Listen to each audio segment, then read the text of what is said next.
Yes, thank you, Professor Nalapat. Do stay with us. We have some further updates to discuss. And next we move back to Europe, where a new report has come on the deadly funicular accident that happened in Portugal's capital city of Lisbon on Wednesday, which killed at least 16 people and injured 22 others. The preliminary findings indicate that a failure in the cable connecting the two cars caused one car to hurtle down the steep hillside and crash into a building. Investigators also found that the car lost its balance after travelling only a few metres, and both the pneumatic and handbrakes failed to slow it down. Moreover, examination of the wreckage confirmed that the cable had snapped at the top attachment point. Authorities are expected to release a final report on the incident later. Additionally, reports from other sources also mentioned that the Gloria funicular line has seen a triple in surge in its passengers over the past decade, which has raised potential concerns about its outdated technology. We are now once again joined by Professor Nalapat. A lot to unpack there. Of course, we now, from this preliminary report, have found out that the problem was with the cable snapping, which led to the death of these 16 people in the Portuguese capital, and also that this funicular had become a tourist attraction and an iconic symbol of Lisbon, which of course also raises the concerns that possibly the apparatus used were too old. Madam Nalapat, what are your thoughts on this tragic incident that occurred in the Portuguese capital? How many horse carriages do you see on the streets of London? The answer is none. And the reason is that it's way outdated. And frankly, this may be a tourist attraction, but Portugal as a country has several attractions. It's an extremely attractive country for tourists to visit, not only for its costs, also for its friendly people, and for the different scenic locations.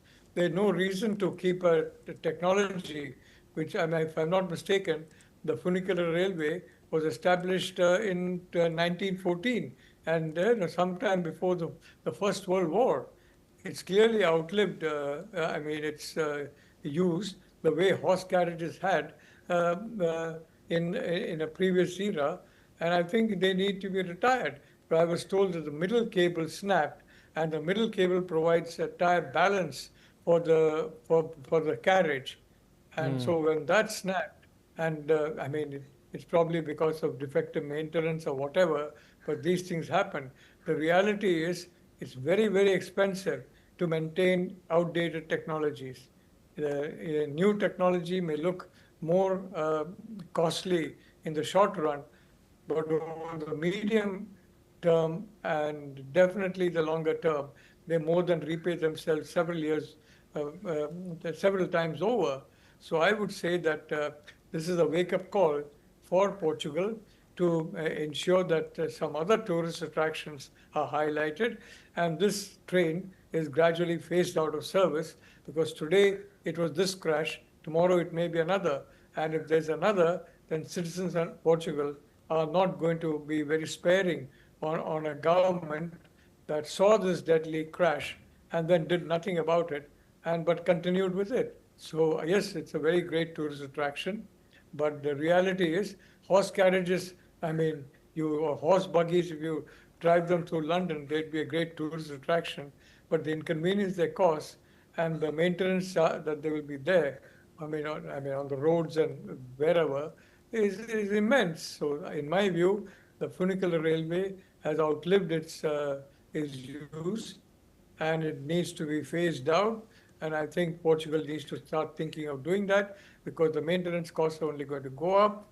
And obviously, where there are tight budgets, those costs may not be entirely made up.